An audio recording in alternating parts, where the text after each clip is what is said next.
Mm. Ahora sí, muy buenos días a todos y todas. Soy Elisa Piña, subdirectora de Vinculación y Ciencia del Centro de Políticas Públicas de la Universidad Católica, y les quiero dar la bienvenida a este seminario llamado Efectos del calor extremo en la salud, presentación del reporte para Chile de Lancet Countdown 2022. Esta actividad es organizada por el Centro de Políticas Públicas UC en conjunto con The Lancet Countdown. El día de hoy vamos a presentar el reporte global 2022 y el reporte para Chile del mismo año de esta iniciativa, y vamos a agradecer a todos su presencia esta mañana y especialmente a los panelistas que hoy nos acompañan. Está Ignacio Irarrázaval, director del Centro de Políticas Públicas UC, Stella Hartinger de The Lancet Countdown Sudamérica, Yasna Palmeiro, candidata a doctora por la University College of London e investigadora asociada a nuestro centro. Cristina Huidobro, directora de Resiliencia y de Calor Extremo del Gobierno Regional de Santiago. Héctor Jaramillo, gerente corporativo de Seguridad y Salud en el Trabajo de la Mutual de Seguridad. Y prontamente se va a incorporar Camilo Gres, quien es jefe de la Unidad de Gestión de Riesgos y Emergencias del Ministerio del Interior. Muchas gracias a todos por acompañarnos esta mañana. También saludamos a los académicos y coautores del reporte para Chile, quienes son Bernardita Chondo, decana de la Facultad de Enfermería y Obstetricia de la Universidad de los Andes, y Óscar Melo, académico de la Facultad de Agronomía e Ingeniería Forestal de la Universidad Católica e integrante del Centro de Cambio Global UC. Para dar inicio entonces a este encuentro, le voy a dar la palabra a Ignacio Irarrázaval, director del Centro de Políticas Públicas UC. Adelante, Ignacio. Muchas gracias, Elisa, y muy buenos días y un saludo especial a todos los que nos acompañan hoy, especialmente a nuestros socios de Lancet Countdown, una organización internacional con la que hemos formado una alianza ya hace 3 años, lo que nos ha permitido lanzar 3 reportes para Chile sobre el impacto del cambio climático en la salud de la población.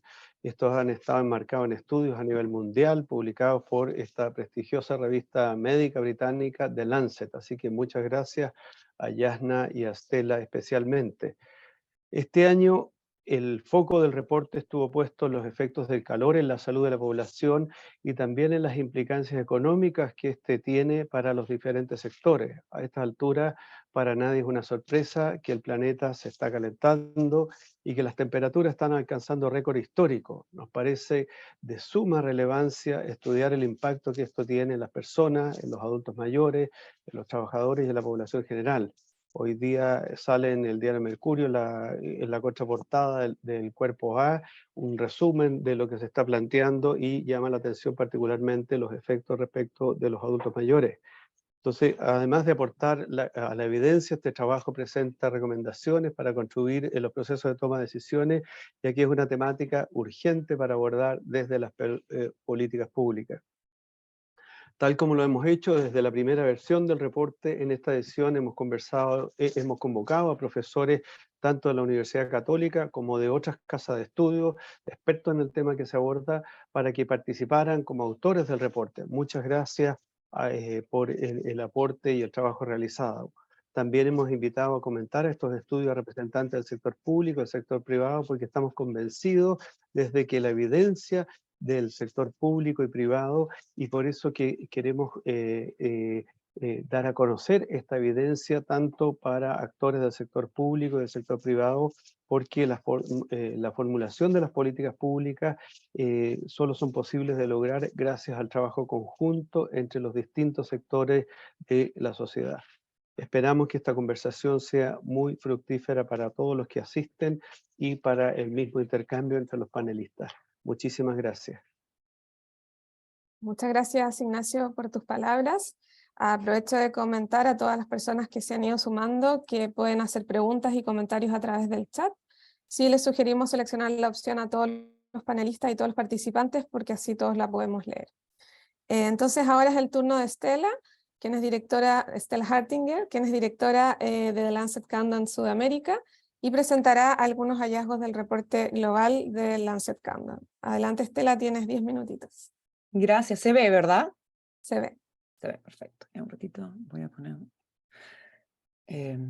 Ya, muchísimas gracias por la invitación. Nosotros acá siempre interesados en contribuir. Entonces, les voy a comentar que estoy presentando el reporte global, más no el regional, cosa que me da un poquito de pena, pero ya tendremos la oportunidad para presentar el regional más adelante. Esta es la 7ª iteración del reporte Lancet en salud y cambio climático. Y este reporte realmente es enfocado cómo es que estamos a la merced de los combustibles fósiles en este momento. Y debido a esta adicción que tenemos a combustibles fósiles, estamos incrementando los problemas y los impactos que tenemos a la salud de las personas.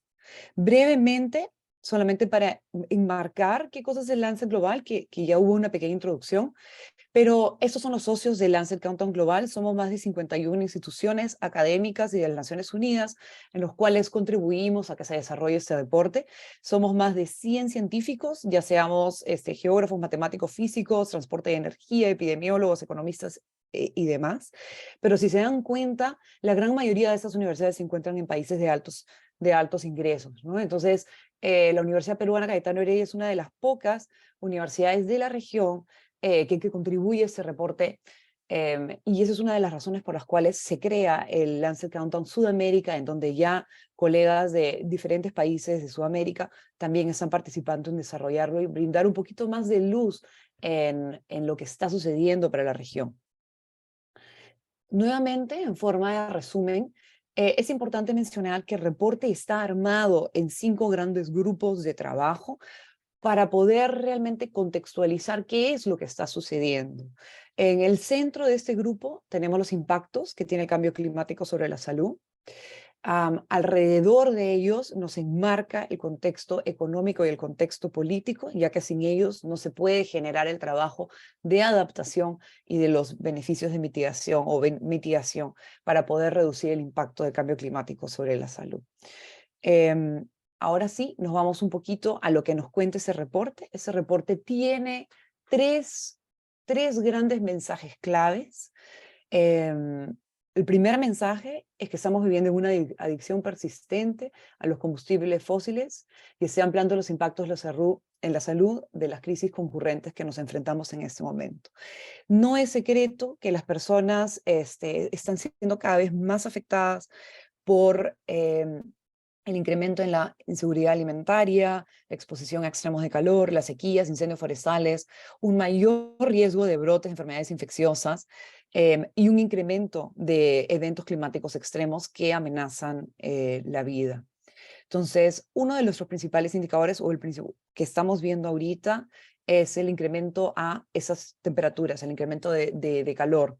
Lo que hemos visto en el año, entre el periodo 2012 y 2021, es que ha habido un incremento de 29% de la superficie mundial se vio afectada debido a sequías. Entonces, es uno de los componentes que están más, que van a generar esta crisis de inseguridad alimentaria. Lo que también hemos estado viendo es un incremento de incendios forestales, los cuales han aumentado casi en un 61% entre el 2018 y 2021. También lo que hemos visto es un incremento en la idoneidad climática para enfermedades infecciosas como dengue y malaria. Yo sé que Chile todavía no tiene dengue, pero pareciera que está tocándoles la puerta. A nivel global, ha habido un incremento de 12% de idoneidad climática para enfermedades como el dengue. En países como Perú, Colombia, estamos viendo un incremento muy parecido. Lo que también estamos viendo, y espero que esto haya también salido en su periódico hoy día en la mañana, es que la exposición a calor está aumentando. Ha habido un incremento importante en niños menores de 1 año, en los cuales su exposición ha aumentado en casi 600 millones de horas de personas días que han sido expuestas a calor, y en adultos mayores, mayor de 65 años, en los cuales se ha visto también un incremento de casi 3.000 millones de horas de calor de exposición en aumento. Chile, lo que hemos encontrado es que es uno de los países que va a ser más afectados también de la región, junto con Argentina y junto con Paraguay. Eso es como que ciertas cositas que están saliendo del reporte, pero ya lo podremos, Jasna seguramente va a ir a mucho mayor profundidad con respecto a este tema. Otro de los componentes que justo antes de que comenzara presentación estábamos hablando brevemente en el panel, es este cambio de capacidad laboral. Otro de los grandes temas que vamos a ver es la capacidad de trabajo se va a ver afectada por la temperatura, por la humedad, y los trabajos que más se van a ver afectados es en agricultura, industria y manufactura. Ya están comenzando a haber algunos estudios que están hablando de enfermedades renales crónicas con mayor prevalencia en personas que están expuestas extremos de temperatura o temperaturas más altas. Lo que nosotros vemos es que la exposición al calor está viendo una pérdida de 470 millones de horas laborales potenciales a nivel global, que es un aumento de 37%. Lo que vemos es que estas pérdidas son bastante fuertes y bastante altas en países de bajos ingresos y que realmente estas pérdidas se ven en el área de agricultura. Para bajos y medianos países, inclusive hasta para altos, pero no para los muchísimo más altos. ¿Okay? Mucho de estas pérdidas representan un porcentaje importante del PBI de estos países. Otro tema que estamos viendo es el tema de seguridad alimentaria y desnutrición. Lo que estamos viendo es que los principales cultivos, el crecimiento de esos cultivos se está viendo reducido, especialmente para maíz, para arroz, para trigo en la región. Lo que ha reportado ahora la FAO es que hay un incremento de 98 millones de personas que han pasado a tener una inseguridad alimentaria moderada o severa. Y esto, bueno, incluye el componente de COVID, entonces muy importante recalcar que cuando tenemos crisis que se sobrelapan unas sobre otras, no solamente tratamos con lo que el impacto del cambio climático, sino que vemos esas otras que también se van exacerbando. El segundo gran mensaje del reporte es que los gobiernos y las empresas continúan priorizando los intereses de los combustibles fósiles en detrimento de la salud y el bienestar de las personas. Entonces, ¿a qué nos referimos acerca de eso? Lo más importante, y acá justo está Oscar, que creo que les va a poder explicar esto mucho mejor que yo, es que muchos de los países están subsidiando combustibles fósiles, inclusive ahorita. Y muchos de los países, el subsidio que tienen es comparable a menudo con el presupuesto total que tienen para los servicios de salud. Lo más importante, uno de los indicadores nuevos que tenemos este año en el reporte, es yo sé que la tabla es un poquito, tal vez con muchas líneas y demás, pero lo único que tenemos que saber es que esas líneas están yendo para arriba. Estas gráficas representan las estrategias de las 15 mayores empresas de petróleo y gas. Todas están yendo a producir o a tener niveles de producciones superiores a los límites establecidos para mantener una temperatura global de 1.5 grados. Vamos a exceder este número solamente con estas 15 empresas, ese número de 1.5 en 37% para el 2030 y 103% para el 2040. O sea, si es que no nos alineamos todos, países y empresas, no vamos a llegar a lo que estamos planteando en los acuerdos de París o a los targets, a los límites que nos hemos puesto. Nuevamente, en Lancet no nos cansamos de decir que la respuesta frente al cambio climático tiene que estar centrada en salud. La respuesta a salud puede aún brindar un futuro que las personas puedan sobrevivir y no solamente sobrevivir, sino que prosperar. Una de las cosas, justo estuvimos en la COP ahora, y una de las cosas que sí salieron en la COP es este tema de loss and damage. Sin embargo, y una de las sinsabores que se quedó es, aún no hemos dado lo que prometimos en COPs pasadas, estos 100.000 millones de dólares para el 2020. Entonces, nos estamos comprometiendo a otro tipo de pagos y de agreements, los cuales no cumplimos los anteriores. Entonces, este es un tema preocupante que debemos abordar. Solamente un par de diapositivas porque creo que ya llegué a mis 10 minutos, pero lo que tenemos que apuntar es tener una transición energética justa. Y esa transición energética justa solamente se va a dar si es que incluimos a toda la población. De las poblaciones que tenemos que incluir son estas personas que aún continúan cocinando con biomasas y con combustibles fósiles, que es alrededor del 50% de la población mundial continúa en esa trayectoria. Sabemos que si es que cambiamos o reducimos nuestra contaminación de aire, principalmente ligado a transporte, vamos a reducir muertes directamente relacionadas a la quema de combustibles fósiles. Sabemos que si tenemos un transporte limpio y sostenible, vamos a apoyar a la disminución de gases de efecto invernadero y vamos a apoyar a la disminución de material particulado que es responsable de estas muertes prematuras. Esa diapositiva no es de este reporte de este año, pero me encanta ponerla porque Chile es uno de los pocos países, o el principal país en la región que está cambiando a su sistema de transporte eléctrico. Y justo ayer creo que salió un comunicado en los cuales incluían más de su flota, la convertían en eléctrica, lo cual es realmente un lujo para la región y algo que todos deberíamos de seguir. Y finalmente, otra de las medidas de adaptación que tendríamos que estar adoptando a nivel de nuestra región es incrementar el espacio a espacios verdes urbanos, para de esta manera poder beneficiar y tener beneficios de salud mental, física y definitivamente reducir las causas de mortalidad, ya que estos espacios disminuyen la temperatura y disminuyen los contaminantes ambientales. En la región, muy pocos espacios urbanos están clasificados como moderadamente verdes o superiores, que también ya lo vamos a tratar a mayor detalle en el reporte. Creo que me he pasado por 2 minutos, así que paro acá. Muchas gracias y espero que podamos conversar esto con mayor detalle en algún momento. Muchísimas gracias, Estela. Voy a dar la palabra ahora entonces a Yasna, que nos va a presentar el Policy Brief para Chile y luego va a moderar una conversación con los demás panelistas. Pero antes de eso les aprovecho de comentar que este Policy Brief que ella va a presentar ya está disponible en nuestro sitio web, politicaspublicas.uc.cl, así que ahí también pueden descargarlo y leerlo con más detalles si desean. Adelante, Yasna.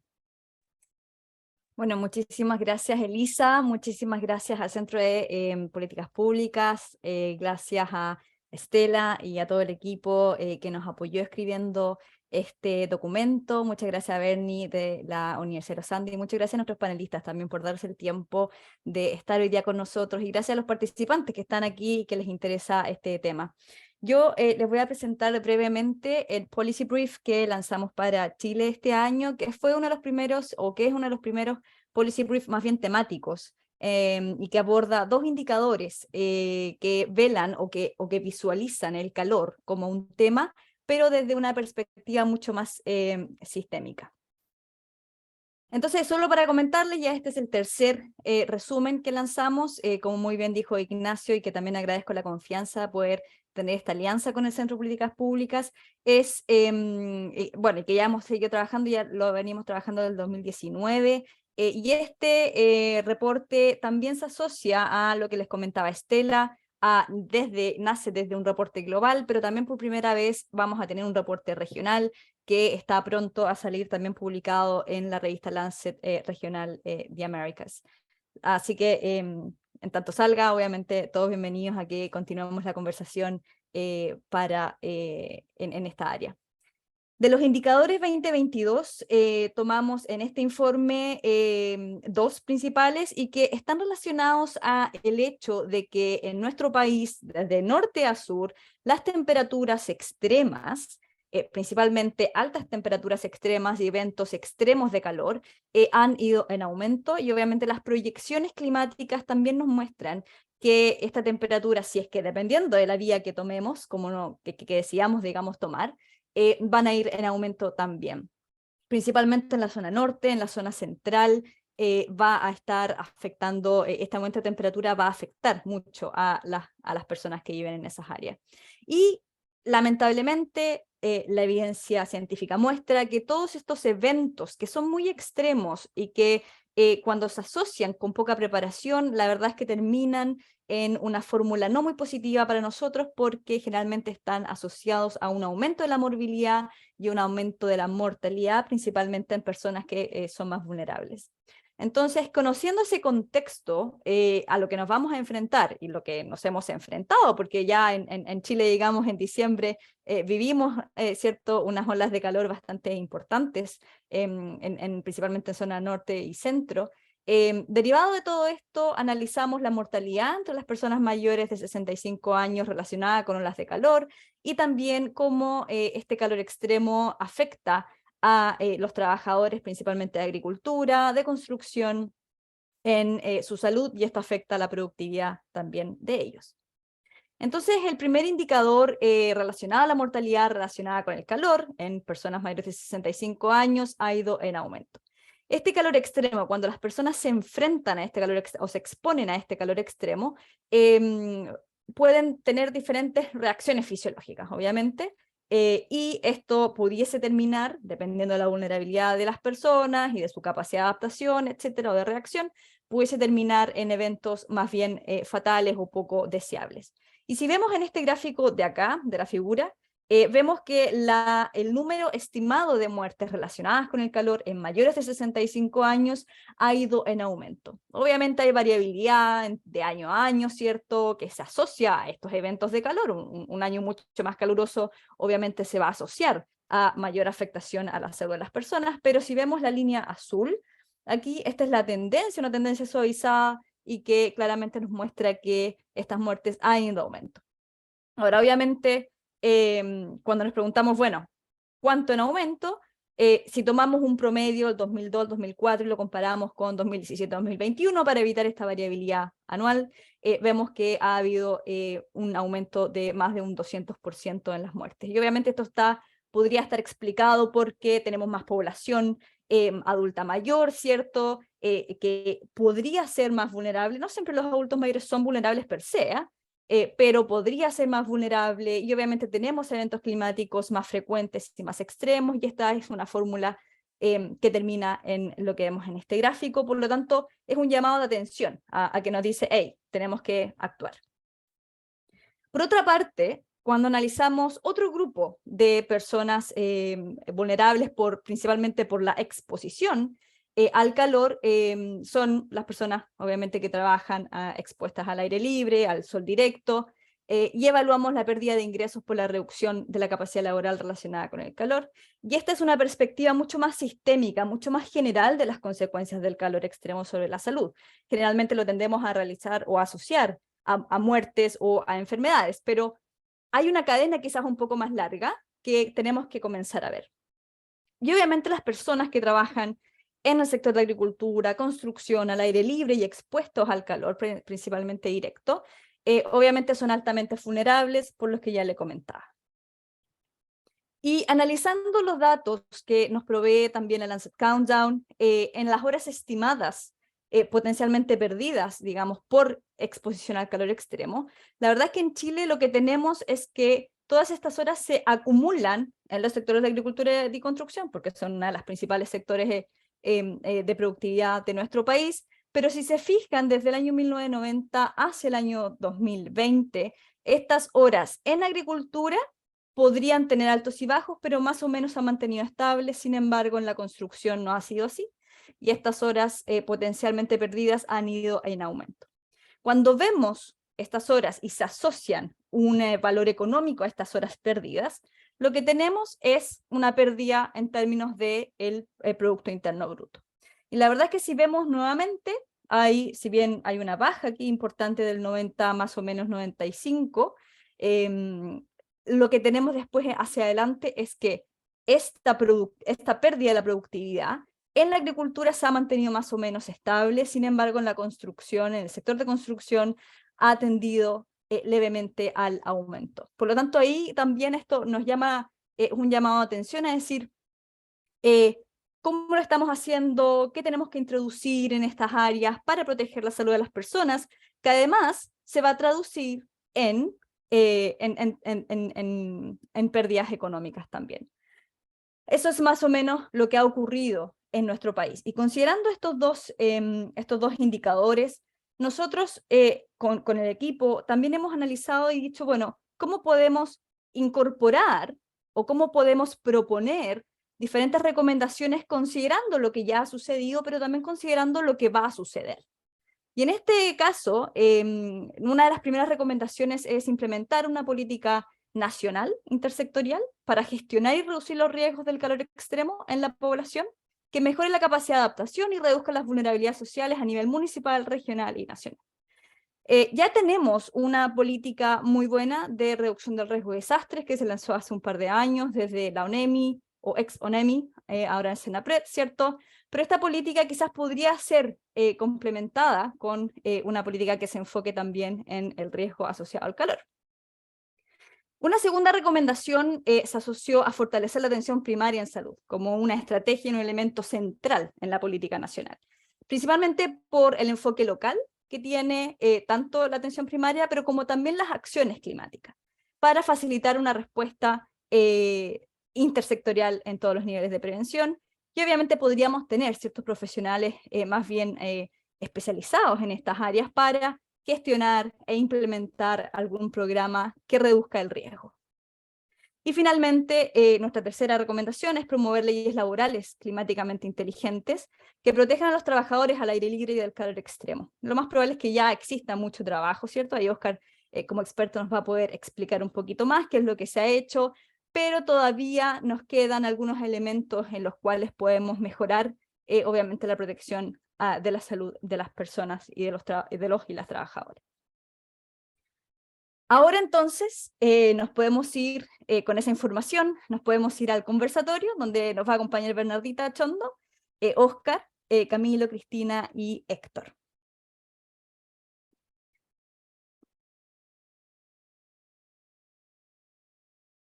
Súper.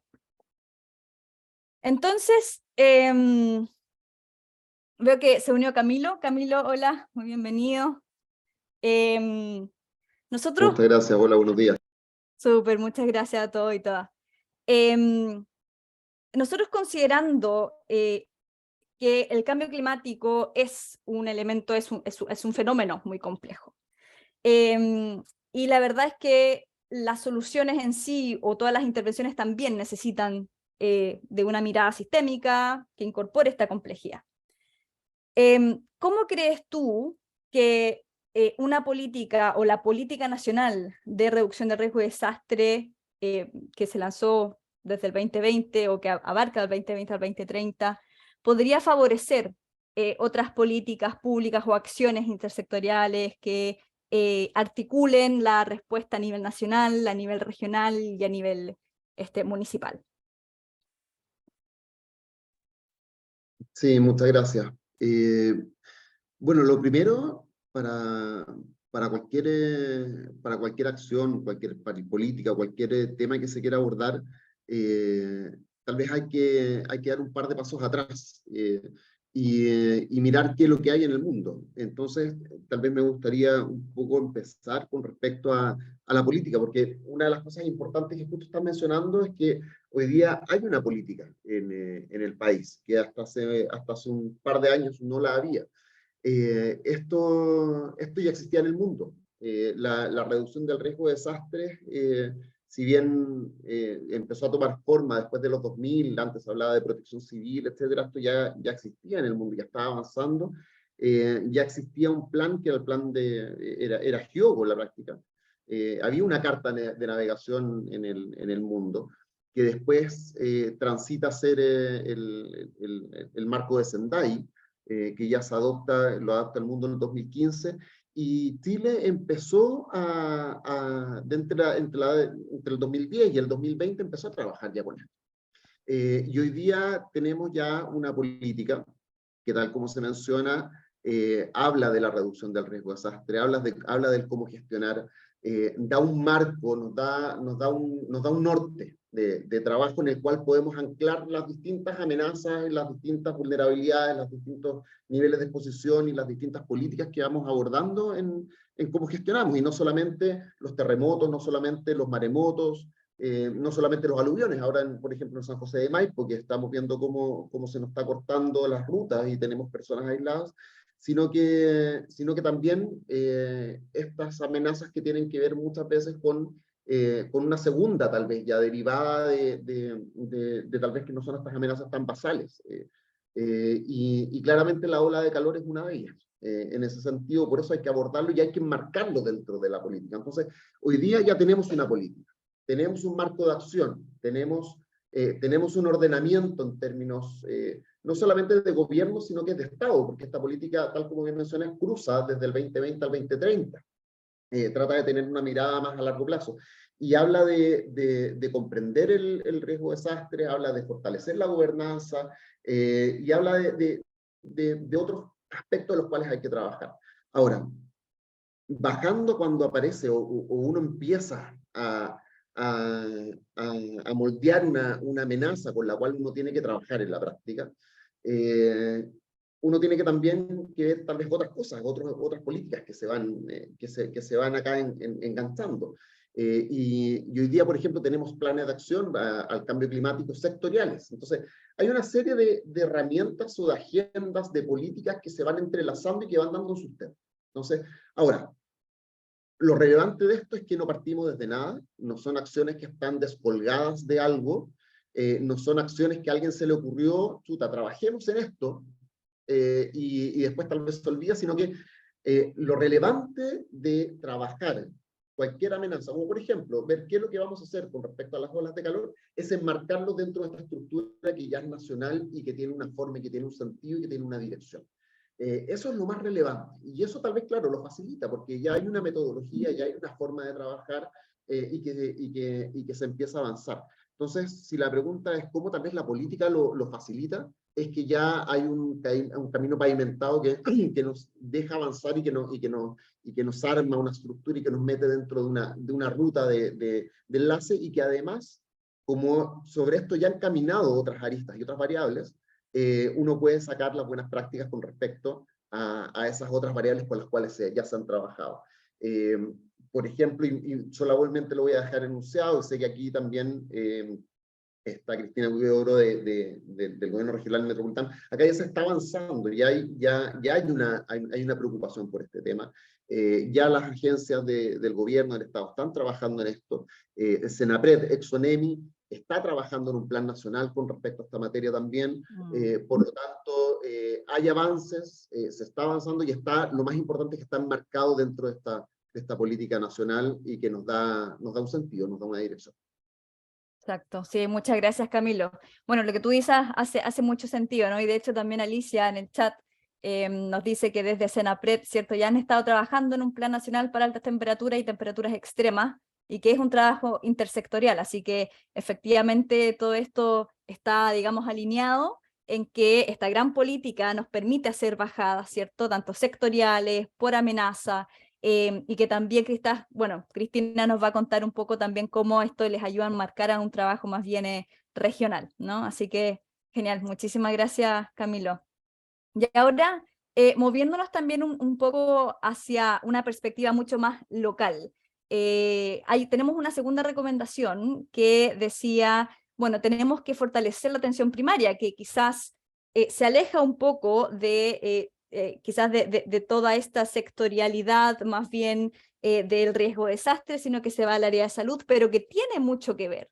Y en este sentido, Bernardita, te digo Berni por todos los años que nos conocemos, tú que eres especialista desde el punto de vista de salud comunitaria, de atención primaria en salud, ¿cuál crees tú que es el rol de estos centros o de la APS como estrategia general para prepararnos ante estos eventos extremos? ¿Qué mirar, qué ir viendo en el detalle? Bueno, agradezco la invitación a participar en esta instancia. Y un poco la propuesta contenida en el Policy Brief postula que la atención primaria podría ser un eje estratégico en los programas relacionados con la salud y el bienestar de las personas para enfrentar el calor y estas olas de calor que nos van a acompañar de aquí en adelante por mucho tiempo. Es necesario considerar que el abordaje de este problema no es solo del ámbito de salud, sino que tiene que ser de manera integral, mancomunada y coordinada con otros sectores claves como lo son el laboral, el ambiental, el educacional, los municipios, etcétera, pensando que hay un foco importante en la promoción de la salud frente a este problema. El impacto y la trascendencia que van a tener estas actividades van a depender en gran medida de estas acciones que son en conjuntas con todos los sectores involucrados y que sí o sí requiere de una articulación para favorecer la eficacia y también asegurar su eficiencia. En el caso de la población de riesgo, como son los niños menores, las embarazadas, las personas mayores, portadores de enfermedades crónicas, personas que trabajan al aire libre o también en condiciones de temperatura ambiental que son elevadas, o personas en situación de calle, es importante contar con acciones que sean dirigidas para evitar complicaciones y actuar a tiempo desde más cerca, desde esta persona dentro de la comunidad. Para ello, el papel del equipo de salud en atención primaria podría ser de muchísima ayuda para lograr mayor eficacia y acciones que sean acordes a la realidad local. Recordemos que en la atención primaria se tiene un conocimiento más acabado y con mayor detalle de los determinantes de salud, de la realidad sociocultural, de los factores ambientales, la vivienda, laborales, etcétera, y también de los recursos de apoyo disponibles en la comunidad que atiende. Los centros de atención primaria, entonces, podrían actuar como un ente articulador de las actividades de promoción y prevención de la salud frente a este problema de la exposición al calor extremo. Sí, muchas gracias, Bernie. Básicamente, bueno, hace también en mucho sentido desde el punto de vista local, pensando y considerando que si bien el cambio climático o las amenazas climáticas están presentes en todo el mundo, ¿cierto? Pero hay ciertas amenazas que tienen un comportamiento local muy particular, quizás muy diferente a otras áreas geográficas, digamos, del mundo. Pero también aquí entra cómo la vulnerabilidad y factores sociales y determinantes sociales moderan, digamos, o modifican el impacto final, ¿no? Tenemos que conocer esas vulnerabilidades para poder actuar y disminuir ese riesgo, ¿no? Porque modificar la amenaza la vamos a hacer en un largo plazo, pero quizás al corto plazo y mucho más manejable por nosotros es modificar y disminuir esas vulnerabilidades. Hace completamente sentido este rol, ¿no? Exactamente, y es por eso que la ventaja que tiene el equipo de atención primaria es conocer muy bien a la población que atiende y en qué condiciones. Entonces, la eficacia y la eficiencia sería muchísimo mayor. Exacto, total. Y fortaleces el sistema como un todo también, ¿no? Y aunas esfuerzo. Exacto. Totalmente, sí. Mira, y fíjate que Claudia Müller en el chat habla quizás un poquito más diferente, pero yo creo que tiene mucha analogía. Y Claudia considera o plantea un comentario en relación a lo que ocurre en las salas de clases con los niños, las niñas, ¿cierto?, que están en los colegios, y que también tiene mucho que ver en cómo nosotros planificamos y vemos estas vulnerabilidades a nivel local, que por un lado con Bernie lo hablamos en relación a la salud, pero también esto se extrapola a la salud de los niños y niñas que están en sus colegios y que también hay un área en la cual quizás tenemos que empezar a ver, ¿no? Totalmente, Claudia. Muy bien, muchas gracias. Oye, ahora para, bueno, seguir con nuestra recomendación, teníamos una tercera recomendación que estaba relacionada a los trabajadores y trabajadoras de principalmente el área de la agricultura, el área de la construcción, y que obviamente esta recomendación, perdón, estaba relacionada a las leyes laborales climáticamente inteligentes, como la llamamos con Oscar. Y en este sentido, Oscar, nosotros hemos analizado estos indicadores que muestran una exposición al calor extremo y cómo esto impacta también a la productividad laboral. ¿Nos podrías más o menos explicar en palabras simples cómo esta exposición se traduce en efectos de la salud y finalmente cómo llegamos a pérdidas en términos de producción? Claro, ya está. Es bastante directo, sin embargo hay varios efectos, ¿no? Y aquí quizás es importante dar unos pasos hacia atrás y tener la mirada un poco más global, y me refiero, digamos, al desarrollo de los indicadores que usamos en el Lancet, porque aquí hay que considerar, digamos, la situación no solo de Chile, sino que de otros países de la región y del mundo, donde esta pérdida en productividad por calor tiene varias vías por donde trabaja. Por una parte, ¿no es cierto?, podemos pensar que el trabajador es menos productivo simplemente por el efecto del calor, es capaz de trabajar menos, y dependiendo entonces del régimen de contratación, uno podría decir, bueno, si tiene un contrato fijo no va a afectar sus ingresos, ¿ya? Pero ocurre en Chile y en otros lugares de Sudamérica y del mundo que sus ingresos están directamente relacionados con su productividad. Entonces, esto por una parte puede afectar la salud, como hemos visto, y los efectos son conocidos, pero también puede afectar el ingreso de las personas y de las familias, y de esa manera se han determinado efectos en la seguridad alimentaria, ¿ya? Por otro lado, hay efectos que pueden tener directamente relación con la salud del trabajador, que puede trabajar menos por efecto de la salud, puede tener alguna enfermedad, alguna complicación que le evite, ¿no es cierto?, ir a trabajar, a él o a sus familiares, y sobre todo si tiene familiares dependientes. Todo esto entonces se traduce en reducción de los ingresos, dependiendo entonces del contexto institucional y de las leyes laborales y qué tan protegido y qué tan formal sea esa relación de trabajo, ¿ya? Entonces aquí es donde empieza a tener importancia ese contexto regulatorio, hasta dónde están protegidos los trabajadores, qué tan formalizados están, si es que están contratados, ¿cierto? Y si no lo están, qué tipo de otra protección tienen acceso a los servicios de salud. Entonces, es ahí donde tenemos que poner el foco, empezar a ver, ¿no es cierto?, hasta dónde hay una regulación que obliga al empleador a tomar medidas cuando hay un pronóstico de altas temperaturas, o cuando no está pronosticado, pero se alcanzan altas temperaturas, y tener bien definido cuáles son las medidas más adecuadas en cada uno de estos casos. Yo por ahí ya está. Sí, sí, queda bueno, bastante claro y bastante claro cómo también es un problema, no solo el cambio climático es un problema complejo, sino que la cadena de efectos que trae también son complejos de analizar, ¿no? Sí, total. Así es. Oye, hay una cosa más, ahí aprovechando un comentario en el chat. Yo creo que es importante tener en cuenta lo siguiente, en el análisis que hacemos aquí en el Lancet, como decía, damos este paso atrás y tomamos, digamos, indicadores que fueron desarrollados a nivel global, y como decía Estela, después vamos a hacer el lanzamiento a nivel regional de Sudamérica, pero también mencionar que se han hecho estudios a nivel nacional, mirando, digamos, la realidad subnacional, ¿ya? Y aquí, digamos, en el sitio web del Ministerio de Medio Ambiente está el mapa de riesgos climáticos, ARCLIM, donde el Centro de Cambio Global, el CR2, desarrollaron una serie de estudios, y en particular uno de los estudios desarrollados por GreenLab, el profesor Luis Cifuentes estaba a cargo, miró, digamos, a nivel comunal, índices en este sentido, de efectos en morbilidad, en mortalidad. Esos estudios, digamos, son más detallados, son más específicos para cada comuna, esa información es pública, está disponible en la página web, y posteriormente se hizo otro estudio afinando esto y estimando los efectos económicos, que debiera ser publicado prontamente también por la SEP.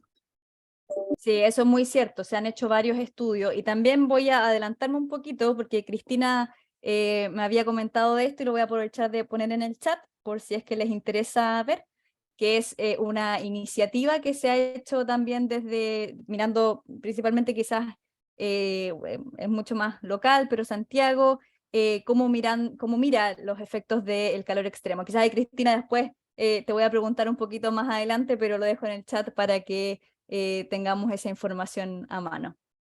Muchísimas gracias, Oscar. Y tomando y un poco siguiendo la misma línea de la salud, perfecto, Oscar, y ahí está el ARCLIM, que es un muy buen instrumento también para mirar de manera sistemática y sistémica todos estos elementos, totalmente recomendado. Siguiendo un poquito la misma línea que nos comentaba Oscar y los efectos que esto tiene en la salud de las personas, quisiera ir a preguntarle a Héctor, desde la Mutual, y tú como experto también en términos de seguridad laboral, para ustedes que han estado trabajando muchísimo tiempo en el área de salud ocupacional, ¿Qué desafíos trae todo el cambio climático, todos los efectos de calor extremo en los marcos de seguridad laboral y las industrias más expuestas como construcción y agricultura? Hola, Yana, gracias nuevamente a todos por la oportunidad. Efectivamente, en el mundo del trabajo, lo que hacemos regularmente es homologar esto a uno más de los riesgos que existen en el trabajo, ¿ya? La ley de accidentes y enfermedades del trabajo surgió en relación a los riesgos que ya existían, ¿ya? Y acá la aproximación que creemos que es la más adecuada, lo vimos con el COVID también, fue incorporarlo como un riesgo más. De hecho, lo que nosotros promovíamos normalmente durante toda la pandemia con las empresas era trabajar y vivir con COVID, no escoger una u otra, sino que gestionar el riesgo. ¿Y por qué? Porque tenemos ambientes laborales donde eso ya se hace tradicionalmente. En el caso del COVID, por ejemplo, los ambientes hospitalarios gestionaban normalmente riesgos biológicos desde hace mucho tiempo y los gestionaban exitosamente sin daño a la salud a los trabajadores, ¿ya? De la misma forma, por ejemplo, en Chile, durante los años 90, se hicieron muchos estudios en el mundo del trabajo forestal, con los brigadistas forestales, con exposiciones a calor extremo, y mostró una serie de elementos que tenían que ver con la ergonomía del trabajo, pero también la organización del trabajo. Entonces, pongo esos ejemplos porque, a propósito de la propuesta, creo que lo importante es que se gestione el riesgo. Y sí creo que es importante también que la gente sepa cuándo gestionarlo. Cuando hay un riesgo de aluvión es distinto a cuando no hay aluvión, y por lo tanto no es necesario que muchas medidas se implementen en ese contexto. Comento esto porque podemos caer en la tentación de crear como una normativa que prohíba el calor y en realidad no va a existir eso. Más bien lo que tenemos que hacer es saber qué hacer. Y ahí tenemos ejemplos comparados, como los que les mencionaba, pero también de otros grupos. Existe gente que voluntariamente se exponga a temperaturas extremas con alta actividad física, sí, se llaman deportistas, que hacen triatlón, por ejemplo, recién. Y por lo tanto también el mundo ha desarrollado, por ejemplo, vestimenta adecuada, esquemas de hidratación adecuados, esquemas de reposición de electrolitos adecuados, y por lo tanto también sabemos que existen medidas para poder gestionar ese riesgo cuando las personas tienen que estar trabajando en un contexto de temperaturas extremas, que incluyen no solamente la vestimenta, sino que también el contexto o el ambiente de trabajo que se puede oficialmente regular. Alguien mencionaba ahí, por ejemplo, el calor en los colegios, como un ambiente, por así decirlo, de trabajo en algún lugar, donde la solución obviamente tiene que ver con climatizar el espacio de trabajo, o el espacio de estudio en este caso. Entonces, ahí nuestra opinión en general es que tenemos que enfocarlo como un riesgo más. Existen medidas que se pueden implementar desde situaciones muy extremas, como les mencionaba, el trabajo forestal, la sensación térmica son 60 grados, por ejemplo, frente a un incendio, por lo tanto, hay mucho conocimiento hoy en Chile realizado respecto a eso, pero también tenemos que gestionar el entorno desde la perspectiva de las alertas, para poder estar preparados adecuada y oportunamente a hacer esto. A veces, por ejemplo, medidas que parecen como bien obvias, son bien difíciles de implementar. Por ejemplo, los cambios de horario, que en algunas empresas se realizan, empiezan a trabajar temprano. En algunos lugares los vecinos prohíben el trabajo en algunos horarios y por lo tanto no puedes trabajar en ese horario porque afecta a otras personas. Entonces, la combinación no es sencilla, sin embargo, lo que hemos visto, y por eso pongo como ejemplo el COVID, que incluso en situaciones tan adversas como esa, se pueden implementar esquemas generales de gestión del riesgo, permitiendo lograr hacer las dos cosas, que es evitar el riesgo de la salud de las personas y poder seguir trabajando con las adecuaciones y con los cambios necesarios. Creo que el equilibrio entre ambos ya es lo que tenemos que buscar. Como mencionaba Oscar, si las personas empiezan a perder capacidad de ingreso, también se afectan directamente porque tienen otras derivadas. Por lo tanto, creo que nuestros desafíos de sociedad son cómo lograr, entendiendo que vamos a seguir teniendo olas de calor, para lo cual también sabemos que hay soluciones que se comentaron al principio, tenemos que trabajar en eso, pero mientras existan, y comento esto porque nuestro país, a lo largo de Chile, también tiene zonas que son tradicionalmente calurosas, como el desierto, y se ha desarrollado mucha actividad productiva en el desierto. El punto es que lo hemos desarrollado haciendo adaptaciones que nos permiten trabajar en esas condiciones, lo mismo que en otras condiciones extremas. Y por lo tanto creo que la inteligencia de la normativa o la inteligencia está en hacer una gestión adecuada con el riesgo, ¿ya? Y permitiendo que las adaptaciones vayan no solamente en el ámbito de qué hace una persona, sino que cómo se viste, cómo se hidrata, cómo se repone, como les mencionaba, electrolitos, por ejemplo, cómo descansa, cómo genera un modelo de trabajo acorde a estas condiciones. Porque aunque nos fuera súper bien, y es lo que esperamos todos en el cambio climático, Chile tiene desierto y va a seguir teniendo desierto, por lo tanto en ese lugar, independiente del cambio climático, van a seguir teniendo temperaturas extremas. Y también tenemos geográficamente la aparición del agujero de ozono, y por lo tanto también nos obliga a tener precauciones cuando eso ocurre. Entonces por eso que creemos que nuestra posición y nuestra experiencia es que en la medida que el sistema permita gestionar el riesgo, los empleadores y los trabajadores normalmente hacen eso. Hacemos eso en los lugares de trabajo. Y por lo tanto podemos incorporarlo como una capa regular de gestión, haciendo que los intereses tanto de las personas como de los trabajadores de la sociedad puedan hacer esto que en el caso del COVID nosotros llamamos trabajar y vivir con COVID, porque no podíamos escoger hacer una u otra, teníamos que hacer ambas, dependía del sistema que funciona todo. Sí, claro. Sí, claro, si no, bueno, no podríamos quizás hacer muchas cosas, ¿no? Dado los riesgos múltiples que existen. Totalmente, muchísimas gracias, Héctor, por esa visión y fíjate que me gustaría destacar mucho lo que comentaste también en un principio, que fue el cómo también fuimos aprendiendo a través de diferentes amenazas, cómo fuimos aprendiendo a adaptarnos y hoy día quizás damos como por sentado, por dado muchas de las normativas que hoy día existen. Quizás antes, mucho antes, ¿no? Existían riesgos, bueno, lo siguen existiendo, pero se han mitigado, riesgos laborales asociados a la postura o a la exposición a ciertos, en el área de la salud, por ejemplo, a ciertos patógenos, y eso pasa por temas de salud y seguridad laboral, o por temas de exposición a radiación, y quizás hemos dado por sentado y no hemos hecho un análisis bien en profundidad de todo lo que ha significado eso y el impacto que ha tenido en la seguridad de las y los trabajadores a lo largo de nuestra historia, ¿cierto? Entonces quizás es súper bueno también hacer una reflexión de todo lo bueno que hemos hecho como país, ¿cierto? Y tomar esas lecciones positivas para, bueno, prepararnos a otra amenaza, ¿no? Así que muchas gracias, Héctor, por esa reflexión. No, gracias a ti. Bueno, hasta el momento un poco hemos analizado políticas más bien nacionales, ¿cierto?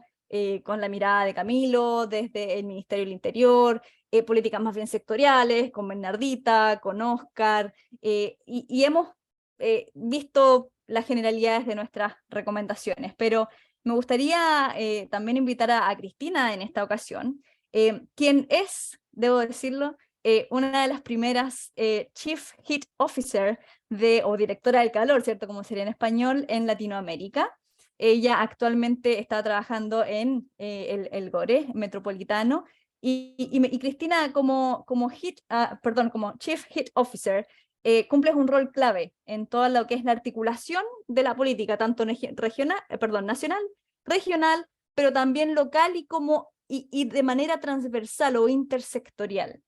Por lo tanto, desde mi perspectiva al menos, es un rol bastante complejo, difícil, así que te felicito también por tomar esa posición. ¿Nos podrías contar un poco, en simples palabras, de qué se trata este cargo, cuáles son los principales objetivos, las principales metas? Hola, sí, claro, gracias, Yana. ¿Me escuchan bien, verdad? Sí. Sí, que se me echaron a perder los audífonos. Bueno, agradecer al Centro de Políticas Públicas por la invitación y a todos los que ya mencionaron, a los investigadores por este reporte. Y yo también quiero justamente agradecer a la Adrienne Harsh Rockefeller Foundation Resilience Center, que son quienes nos trajeron este tema al gobierno regional.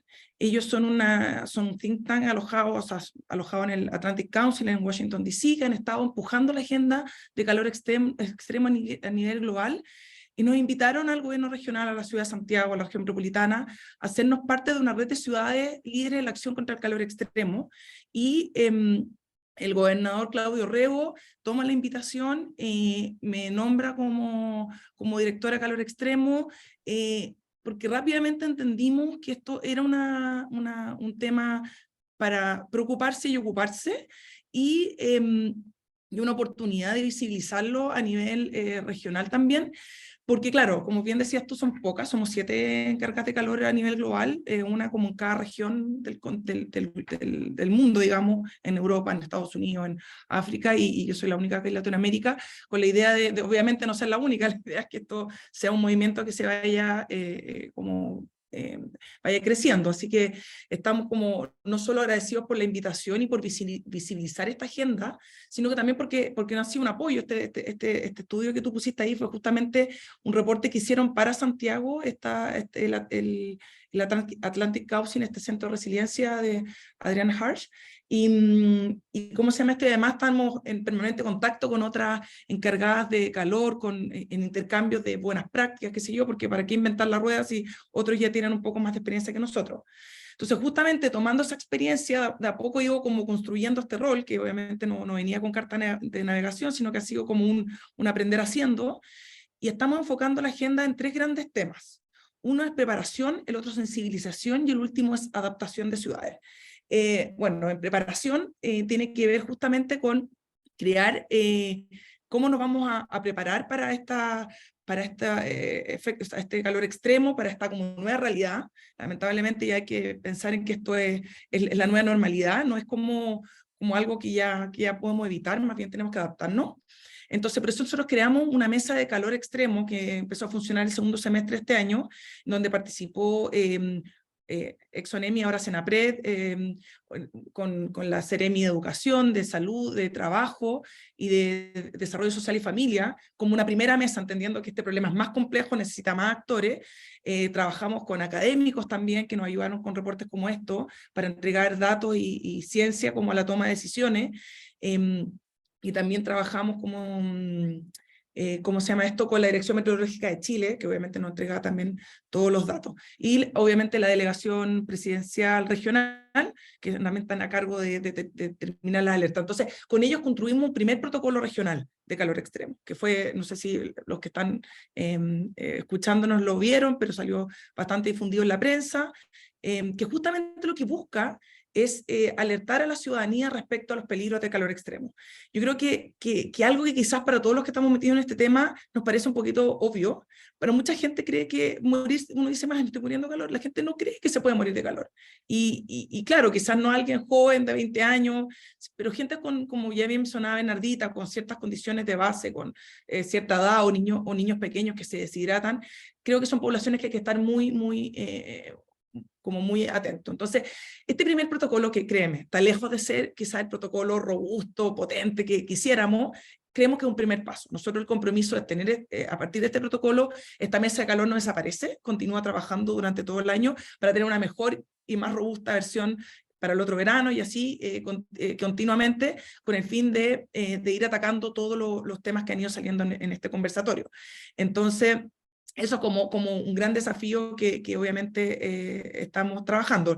El segundo, muy breve, que tiene que ver con sensibilización, tiene que ver con campañas asociadas quizás a este mismo protocolo. Y también el tercero, que quizás el que más me compete, porque yo soy arquitecta y planificadora urbana y termino hablando de temas de salud, pero nosotros lo vemos también desde la mirada de las ciudades. El cambio climático, uno de los grandes responsables del cambio climático son justamente las ciudades, y nosotros también creemos que las ciudades pueden ser parte de la solución. Entonces, desde esa mirada, cómo las ciudades se van adaptando a esta nueva realidad, con soluciones basadas en la naturaleza, con proyectos que vayan enfriando las ciudades, y con proyectos, por ejemplo, ahora acabamos de financiar 2.000 millones de pesos para un primer programa de arbolado regional, arbolado urbano regional, de empezar a meter toda la infraestructura verde que tenemos que meter a las ciudades para adaptarnos a los barrios. Alguien mencionó también las islas de calor en el chat. ¿Cómo nos hacemos cargo? Bueno, sí, estamos estudiando las islas de calor, queremos hacernos cargo, y parte importante de eso es ir sacando un poquito de cemento y reemplazándolo por áreas verdes, por arborización y otras soluciones que me encantaría contarles todas, pero tenemos ahí harta idea, una carpeta como con hartas soluciones. Pero sí, y para cerrar, decir que todo lo que estamos haciendo y todo el trabajo que hacemos articuladamente, de manera intersectorial, tiene que ver porque esta tiene un doble sentido. Necesitamos educar y de alguna manera concientizar a la ciudadanía sobre este problema, pero también a las instituciones públicas y privadas. Entonces nosotros uno de los grandes objetivos de este protocolo y del trabajo de esta mesa y de mi misma, y la agenda del gobierno regional tiene que ver con ir involucrando que sea la agenda de todos. De todos los sectores que mencioné que están en nuestra mesa, de los que aún no hemos sumado, del sector privado, que obviamente tiene un tremendo rol, y que todos, que algunos ya tenían algún trabajo previo y otros no, cómo lo vamos robusteciendo, trabajando, entregando quizá herramientas, nosotros mismos financiando, acabamos de financiar ambulancias para ¿cómo se llama esto? Para la salud primaria, con aire acondicionado, porque obviamente antes jamás se nos ocurrió que era un tema, pero cómo vamos a andar pidiendo que las ambulancias nos ayuden a levantar personas o a trasladar personas con síntomas de calor y después lo metemos básicamente un horno. Es muy importante el aire acondicionado en el caso de la ambulancia. Ahí yo no sé si en todos los casos, yo no soy muy amiga del aire acondicionado, creo que es parte del problema, no necesariamente la solución, es como el auto. No significa que hay que eliminarlo, pero hay que usarlo de manera muy racional en contextos muy particulares y pensar también, y con esto cierro, como cuáles son las soluciones para Latinoamérica. O sea, yo tengo una red internacional, miro ciudades del primer mundo, digo, genial, hablan de los cooling centers, llenar los barrios de cooling. Bueno, genial, de nuevo, exceso de uso de aire acondicionado, pero ¿cuáles son las soluciones en el contexto latinoamericano con nuestros problemas de gobernanza, con nuestras restricciones presupuestarias y con nuestras propias idiosincrasias? Así que, nada, con eso dejo mi primera intervención, pero sin duda una agenda interesante, apasionante y que al menos el gobierno regional, junto con el gobernador Orrego, estamos poniéndole mucha energía. Sí. Muchas gracias, Cristina. Yo, bueno, no puedo coincidir más contigo con la última intervención. Yo creo que el contexto también político, social y económico hay que tomarse en consideración para pensar en la adaptación, no solo la amenaza en sí, ¿no? Sino que con lo que podemos hacer. Muchísimas gracias, de verdad. Muy interesante también esa mirada regional también. Estamos a pocos minutos ya de finalizar el seminario. Solo para ir contestando algunas preguntitas del chat, este video sí va a estar disponible, por lo tanto lo van a poder revisar a futuro también. Coincidimos totalmente que la falta de datos en muchas ocasiones es un problema, pero la verdad es que eventualmente quizás hay datos, solo que no los hemos sabido tomar, o las personas quizás que se tienen que sentar en la mesa quizás no lo hemos analizado de manera robusta para entregar, ojalá, o intentar entregar algunas soluciones y respuestas. Así que, Pablo, que estaba en el Ñuble, coincido contigo, y el Ñuble sí ha sido muy afectado. Yo he estado analizando alguna información y sí, el Ñuble tiene problemas de calor, especialmente en el valle, ¿cierto? En el Valle Central, y por lo tanto va a haber que seguir trabajando en ello, totalmente. Quisiera volver a Camilo. Camilo, tú y en tu experiencia, bueno, has trabajado mucho tiempo en el área de riesgo, actualmente desde el Ministerio del Interior.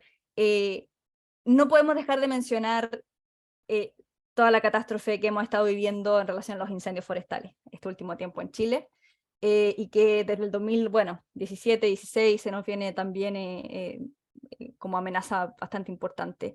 Obviamente han estado trabajando un montón, me imagino que estos meses han sido muy, muy, muy intensos para ustedes, para Senapred, para CONAF, para bomberos, para otras instituciones también.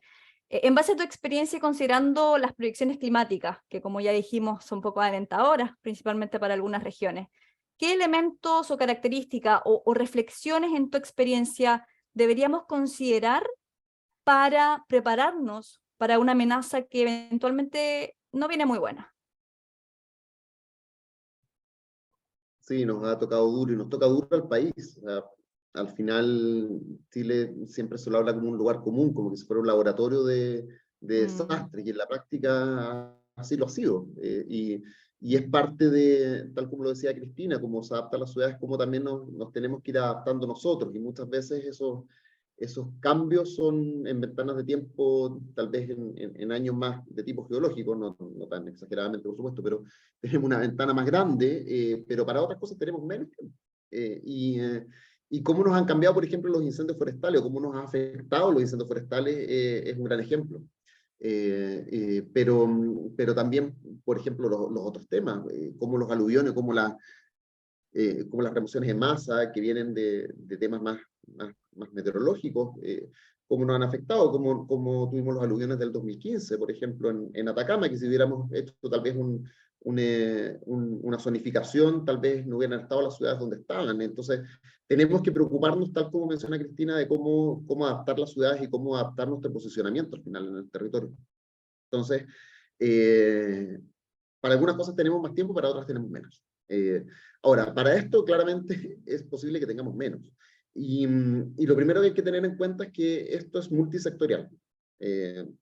Claramente es multisectorial. Y multisectorial no solamente el ámbito público, sino que justo lo que estamos haciendo acá es del ámbito público y privado, donde los centros de estudio, se mencionaba el CR2, también está el CIGIDEN, está el CITRID, las mismas, bueno, los centros de estudio de otras universidades, el mismo centro de políticas públicas de la UC, que aportan en esto, porque y las mutualidades, por supuesto, acá está la mutual, pero también están las otras mutualidades que aportan mucho en esta materia. Al final de cuentas tiene que ser un esfuerzo de todos, y pensando en políticas públicas, eso es clave.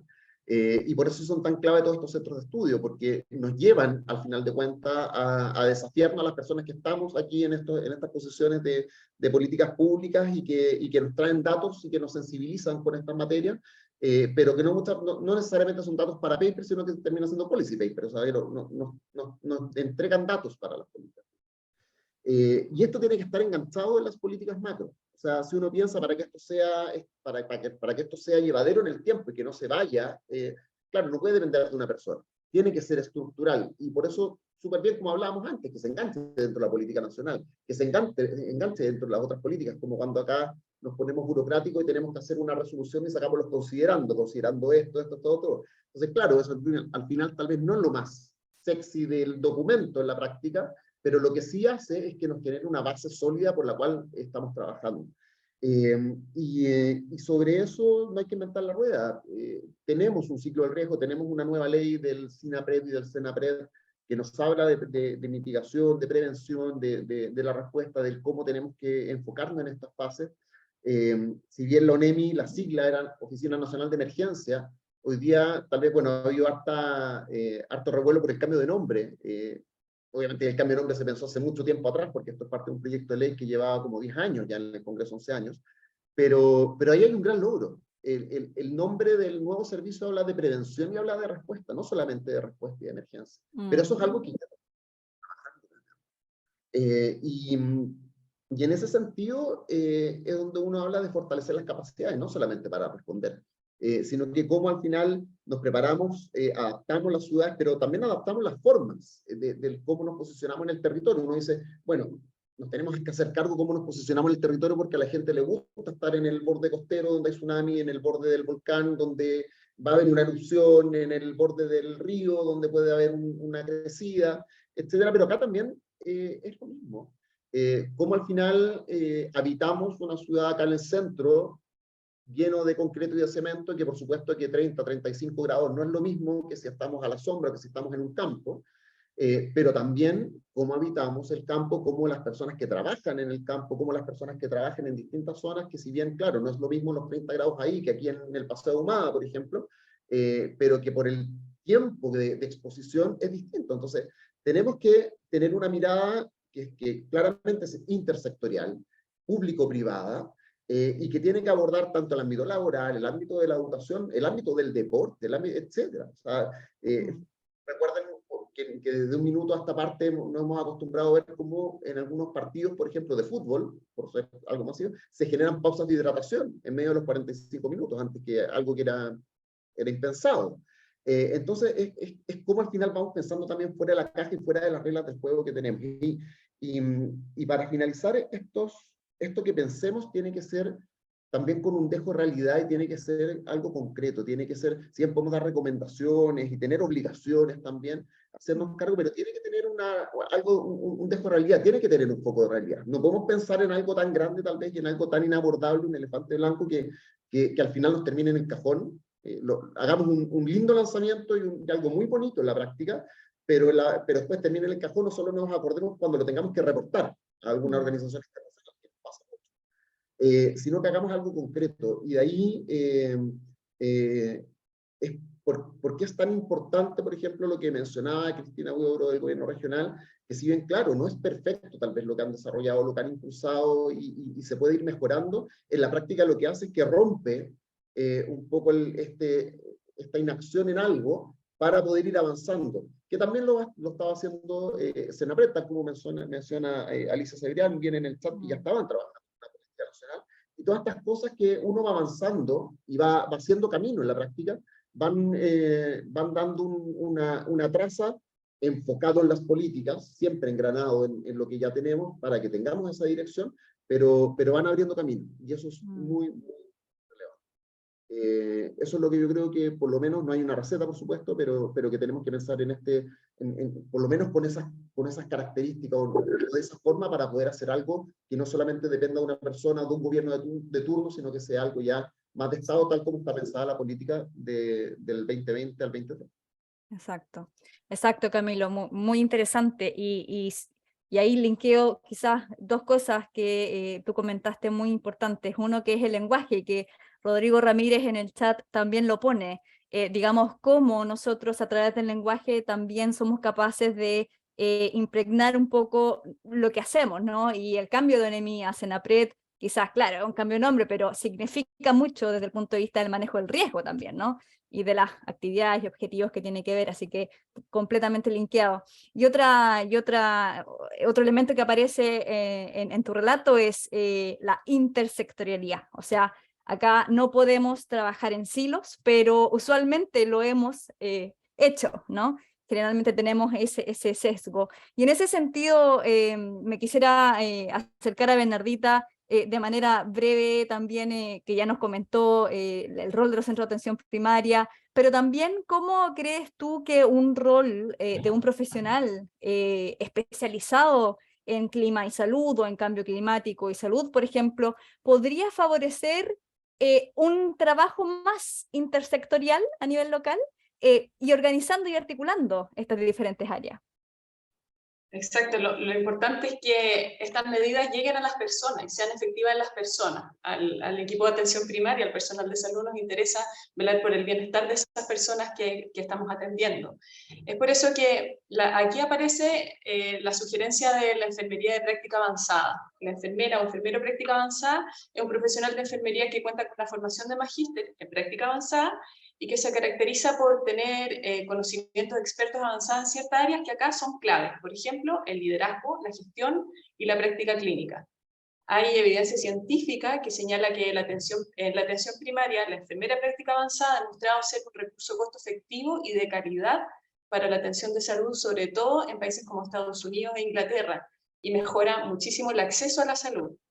Dadas las características del trabajo intersectorial que hemos comentado, desde lo que se ha mencionado también en el chat, es necesario este rol articulador entre los distintos sectores para poder llegar a las personas de manera efectiva y eficaz. Y es por eso que aparece esta figura de enfermero de práctica avanzada, que podría facilitar estos procesos de implementación y de la gestión posterior en las estrategias locales para enfrentar los desafíos del calor en el contexto de la atención primaria. Perfecto. Sí, excelente. Aparece un rol bien interesante, y que también me gustaría linkearlo a lo que apareció en el chat en relación a la necesidad de financiamiento, que muchas veces están estas políticas que no tienen financiamiento, y quizás un plan claro, con un objetivo específico, con un profesional específico, con labores súper claras, quizás sí permita tener un presupuesto, un financiamiento mucho más concreto, ¿no? Para facilitar Exacto, eso. eso ayudaría muchísimo, ayudaría mucho. Sí, completamente. Muchas gracias, Bernie. Y Oscar, un poco también para ir dando algunas acciones más concretas. Quizá ya queremos irnos a lo local y al diario que hacer. En tu experiencia, desde el punto de vista productivo, pero también con el link a salud, ¿qué medidas crees tú que se deberían tomar para proteger la salud de las personas en la agricultura o en la construcción?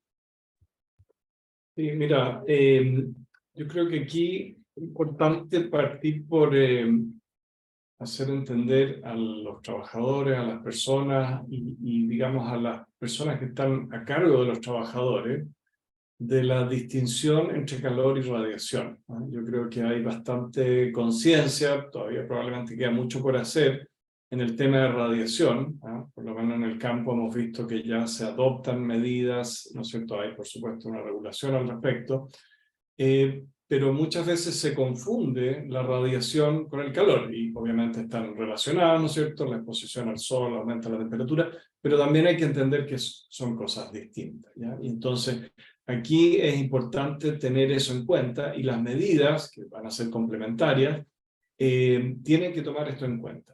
Hay también una relación entre el cambio climático, el aumento de las olas de calor y el aumento de la radiación, ¿ya? La sequía, ¿no es cierto?, hace que la atmósfera esté más delgada, la radiación puede aumentar, los días de alto calor, de olas de calor, también pueden aumentar su frecuencia. Entonces estas dos cosas están relacionadas en su origen y también en sus consecuencias. Ahora, el otro punto que quería destacar acá, y en base a algunas investigaciones que hemos hecho respecto de productividad en agricultura, vemos que esta es una preocupación de los trabajadores, es decir, la exposición a los elementos, temperatura, radiación, realmente es algo que les preocupa y les afecta a los trabajadores. Hoy día, quizás ustedes no lo han escuchado, pero muchas empresas agrícolas enfrentan la dificultad de conseguir trabajadores, ¿ah? Y una de las cosas que les preocupa a los trabajadores son estos efectos. Entonces, en la medida que mejoramos estas condiciones, que estamos preparados, que mostramos que tenemos elementos para abordarlo, como que, lo mismo que estamos hablando, ¿cierto? Pausas de hidratación, acceso a la sombra, programación de labores, trabajo en horarios, ¿no es cierto?, de menor temperatura, y toda la implementación para las radiaciones que también puede ayudar a reducir la temperatura. Todo eso no solo aumenta la productividad y mejora la salud de los trabajadores, sino que también puede tener consecuencias en términos de atraer a los trabajadores a un sector que está siendo cada vez más difícil atraer. Sí, muy interesante. Muchas gracias, Oscar. Y un poco tomando lo que tú nos comentas de las medidas mucho más precisas. Héctor, ustedes desde el mundo más bien privado, desde siempre mirando la seguridad de los trabajadores, en concreto, ¿cuál sería algunas de las recomendaciones para las empresas en construcción, para las empresas agrícolas, de fortalecer todo lo que es seguridad y salud ocupacional en terreno, digamos? Sí, mira, como les mencionaba antes, un poco en línea con lo que menciona Oscar, esta idea o este fin básicamente de incorporar este nuevo riesgo, que es el calor, como algo normal, como algo dentro de las matrices de riesgo. Las empresas normalmente tienen que hacer identificaciones de peligro y evaluaciones de riesgo, como algo rutinario en los trabajos. Y nuestra recomendación es enfocar esto como un riesgo más, y generando desde esa forma la identificación de esto, además de las medidas concretas que permiten gestionarlo, como mencionaba previamente, las pausas, la hidratación, la sombra, algo que es bastante como poco evidente a veces de gestionar, es parte de las cosas que se deben incorporar en la gestión regular. Entonces, teniendo clara la identificación de este componente, también tenemos claro lo que es necesario hacer. Probablemente lo que es más importante es que no es un solo elemento aislado. Muchas veces los procesos productivos están encadenados, no están vinculados solamente a una acción, y por ejemplo el horario de producción tiene que coincidir con el de despacho, etc. Y por lo tanto en la complejidad organizacional del trabajo es la que es necesario tener en cuenta. Pero también hay cosas que son, a propósito de la necesidad, cambios de paradigma que a veces son bien importantes. Antes de la pandemia, como que había harta duda respecto a si el teletrabajo podía servir, ¿ya? Y como que era como mucha gente detractores y no. Vino la pandemia, no había otra opción, ¿ya? Y el mundo entero se conectó, ¿ya? Comento esto porque hay, por ejemplo, se puede trabajar de noche, donde las temperaturas bajan, y a lo mejor es un paradigma que no se ha explorado porque previamente no era necesario, y podés hacerlo. Y hay lugares donde el trabajo nocturno, por ejemplo, puede ser mucho más fácil de generar. Tiene otras derivadas, obviamente, y no necesariamente tiene que ser toda la noche, pero me refiero a las condiciones nuevas nos obligan a hacer nuevas intervenciones, y sí creo que hay un punto que por lo menos nosotros insistimos mucho, que es evaluar la efectividad de la intervención. A veces está bien diseñada, suena interesante, pero la vida real funciona de otra forma, y cosas que parecían súper sencillas, como por ejemplo, que no quiere decir que no haya que abordarlo, sino que más bien necesita otro ciclo de mejoras hasta encontrar la innovación o este desarrollo que nos permite resolver el problema, ¿ya? Y de ahí hemos pasado en distintos ámbitos, desde cosas súper elementales como la hidratación o disponibilizar agua, pero puedes poner un balde de agua o un tambor de agua a pleno sol y tomar agua caliente, va a ser una cosa que las personas van a rechazar automáticamente. Por lo tanto, la intervención tiene que considerar otros factores y creemos que lo más importante para eso es evaluar la efectividad. Y en eso creo que tenemos harto espacio, junto con tomar las decisiones, junto con gestionar el riesgo, en evaluar cuáles son las que funcionan y cuáles que no. Hay algunas que parecen súper, como por ejemplo en ropa se ha inventado muchísimo, pero cuando tienes que hacer mucho trabajo físico, el tipo de ropa es un factor determinante, por lo tanto es necesario seguir evaluando cuál es el trabajo, la vestimenta apropiada. Y así, suma y sigue, lo que les comentaba, los trabajadores forestales, al final tenías cuadrillas que estaban todos deshidratados y por lo tanto tenías que considerar otros factores en la preparación y la mantención de las cuadrillas, ¿ya? Porque sonaba como que tenías una cuadrilla apagando un incendio y en realidad tenías unas cuadrillas deshidratadas.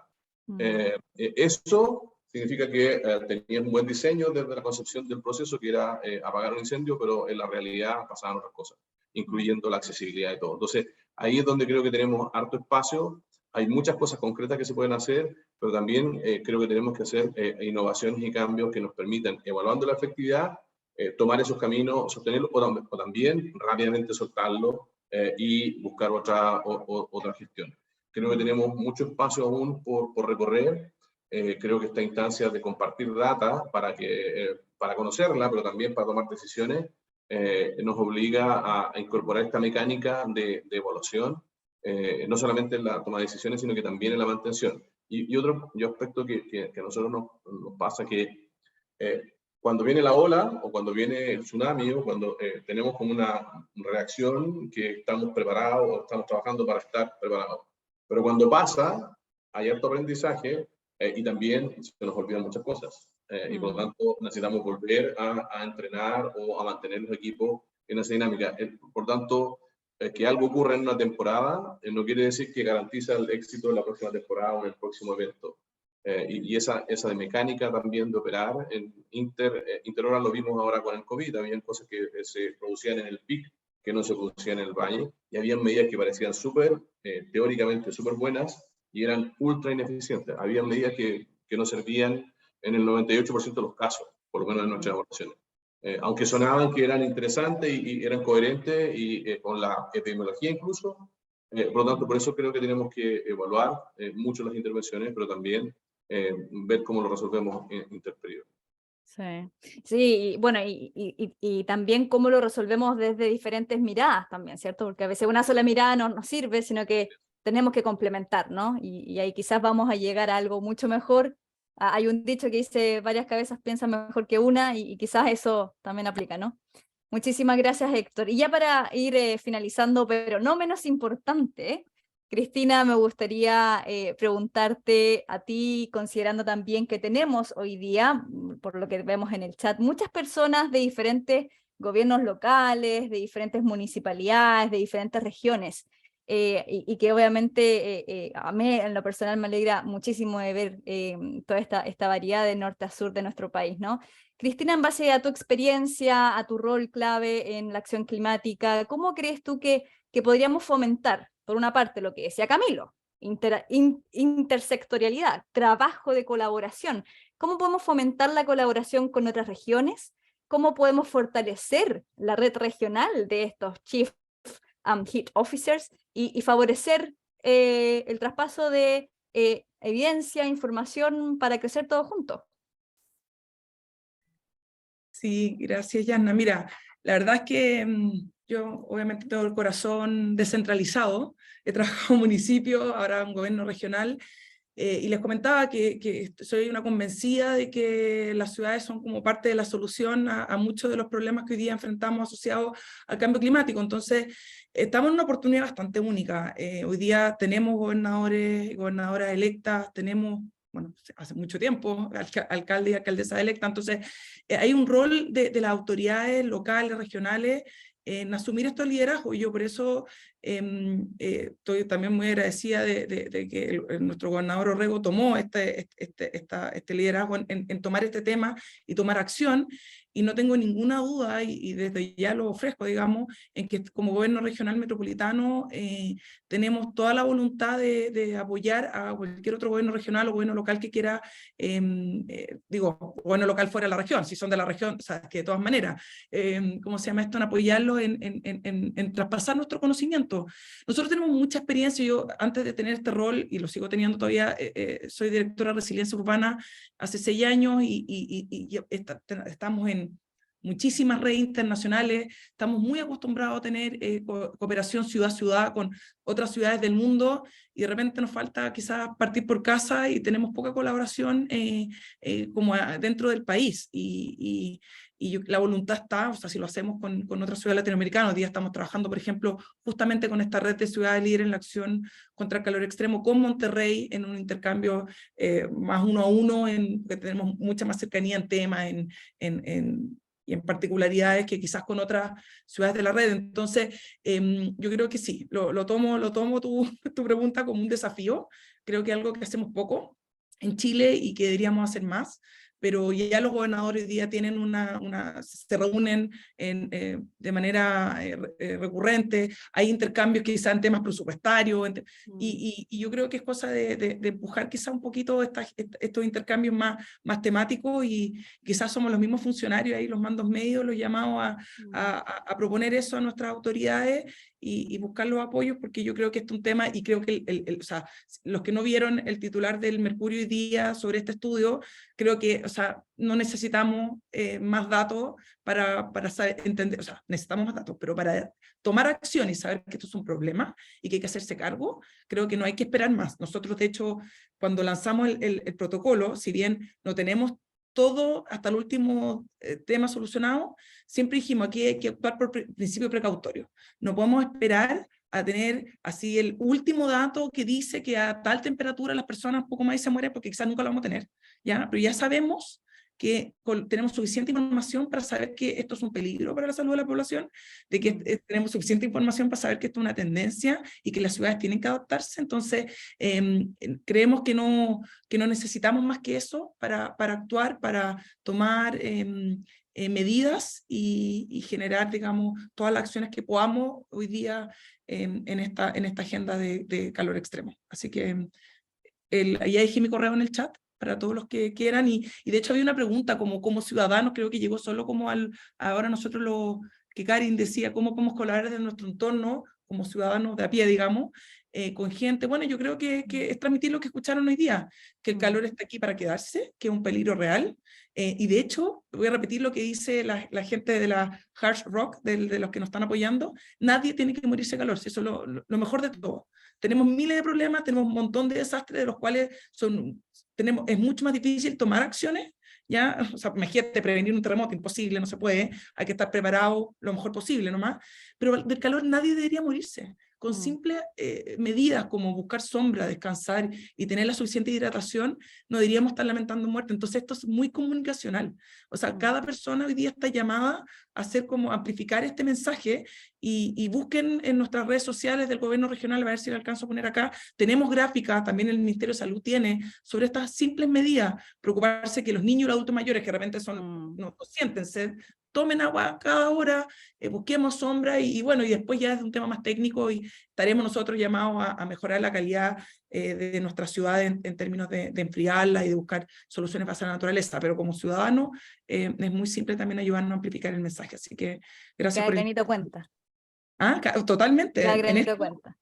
Y para qué decir, los periodistas, los comunicadores también tienen ahí un tremendo rol. Completamente. Muchísimas gracias, Cristina. Bueno, voy a solo recalcar el hecho de que lo que decía Cristina anteriormente, necesitamos colaborar, necesitamos sentarnos todos juntos, entender diferentes perspectivas, analizar diferentes perspectivas, porque lo que estamos enfrentando es un problema muy complejo y que nos necesita a completamente todos. desde Camilo, que nos está acompañando desde el Ministerio del Interior, hasta Cristina, que está desde el punto de vista desde el punto de vista regional, de la academia, de la tomadora de decisión y de la sociedad civil también. Así que nos quedamos con varios mensajes detrás, ¿cierto? Muchas gracias a quienes todos participaron en el chat. Quizás quedaron algunas preguntillas sin contestar, pero espero que les haya gustado muchísimo. Y esto es un llamado a seguir trabajando y seguir colaborando y como, bueno, cada granito cuenta, todos tenemos un rol que cumplir. Elisa, dejo la palabra para ti. Sí, muchísimas gracias, Yasna, y a todos por esta súper interesante conversación. Gracias a todos quienes se conectaron. Y solamente para cerrar, ahí les recuerdo que vamos a subir tanto el video de este seminario como las presentaciones que se hicieron a nuestro sitio web politicaspublicas.uc.cl y que el Policy Brief para Chile también ya se encuentra ahí. Así que muchas gracias y que tengan un muy buen día. Muchas gracias.